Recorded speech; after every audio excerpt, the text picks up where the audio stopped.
Hey everyone, it's Ryan Knapp. It's Talk Futsal, episode 3.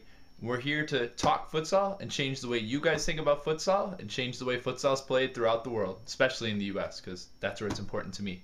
I'm obviously Ryan Knapp. I'm your host. I'm also the founder and director of BuffaloFutsal, located in Buffalo, New York, which as of yesterday is now officially sunny again.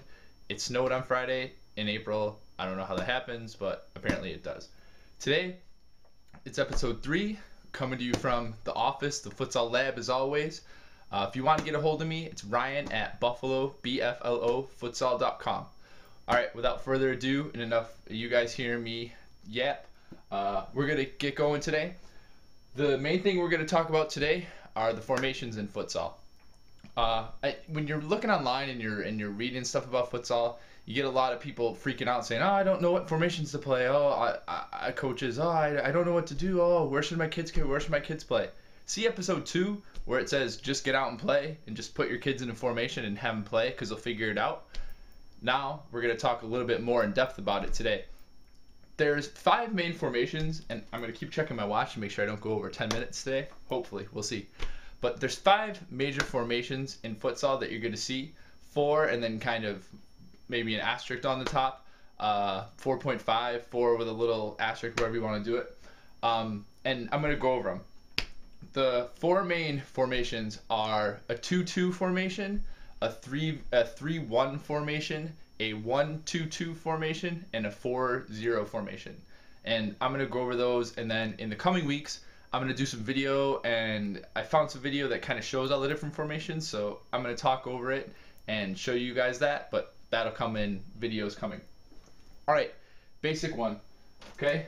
2-2 formation. I love my little ball here. Put it at the bottom.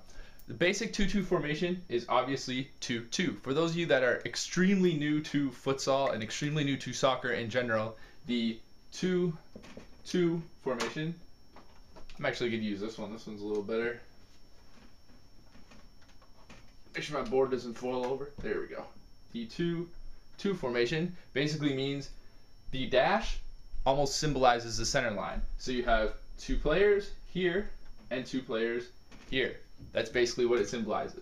So in your basic 2-2 formation, you have your center back, your right wing, or however you want to do it. It doesn't really matter. Positions make almost really no difference in futsal. You got 2 players playing defense, 2 players playing offense. And the way the ball basically moves is it will move laterally like this, or it will move up the court, or it can also move diagonally, obviously. But the main thing with a 2-2 is the players stay really close and they attack. And they attack being very, very compact. It's not a very wide formation, because if you see, if the players move wide, you're kind of screwed. If the center back has the ball and he's really wide and you're staying in a strict 2-2 formation and you have defenders that are playing in the middle, you're really wide and you're kind of alone, and that's really only your main passes up the line. That's going to be a tough pass, especially because defenders can pack it in. So what you want to make sure you're doing, and this is why 2-2 is also a very beginner formation. It's what a lot of people, if you just say play futsal, they'll default into this. What they'll do, and what a lot of teams will do, is in a 2-2, they'll stay really stagnant. If you want to actually play a 2-2, my advice is to have people rotate. If you're going to pass the ball, maybe across, make sure people are rotating around. People got to move. You can't stand still in futsal. And in a 2-2, if you stand still, you're going to get killed. And that's one of the main cons of it. So my advice is if you start and you play a 2-2, that's fine. But I would try to advance out of it unless you really want to play it. And then you can. All right. The next formation is a 3-1. Well, we'll put this guy up here. It doesn't really matter. So a 3-1 formation, again, I'll just write it here so everyone can see what it is.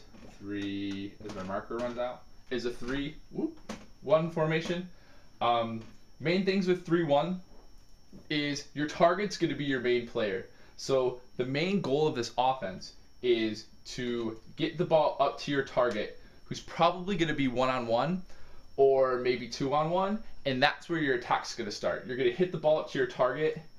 Everyone's going to sort of pull up with him, and then your target, who's going to play back to goal, can distribute to the wings, can also turn and fire on goal, and that's really the main point of this offense, is in order to run a 3-1 that's really good, you need a very good target player, and you also need a target player who will extend the court. If your target's here, your 3-1's pretty useless. He's got to be far, and he's got to be ready to receive the pass. And your keeper can play him over the top, or your center backs or your wings can also play him in. But he's got to be ready to receive the ball. He's got to make sure he's got his defender on his back, and he's got to be strong, and he's got to be looking for it. That's really the main point. If you don't have him ready and he's not ready, your 3-1's pretty useless. The other thing too is your wings should stay spread and stay wide. You really don't want to be very compact. If you're very compact like this in futsal in general, it only takes one defender essentially to cover all three of those players.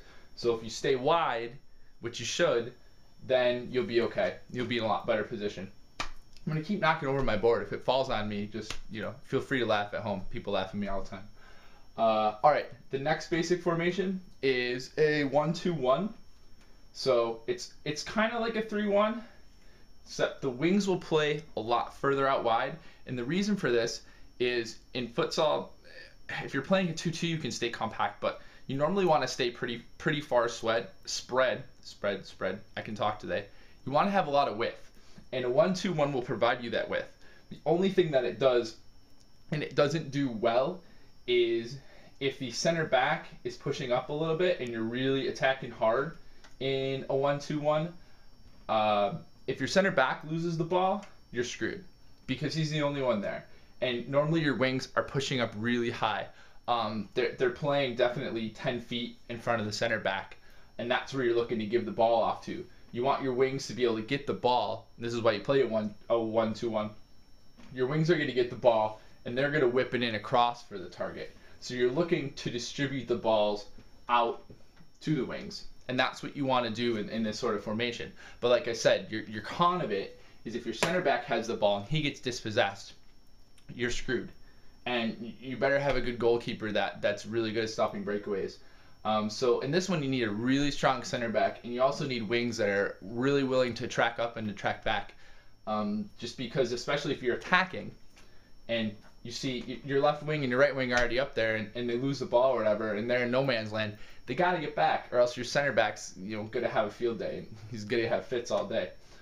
So you need to make sure that they track back, and your players understand that. The last basic formation, and again, these are just basic talks about formations. I'll go into these specific formations and things you can do later. The last formation is when you lose the ball.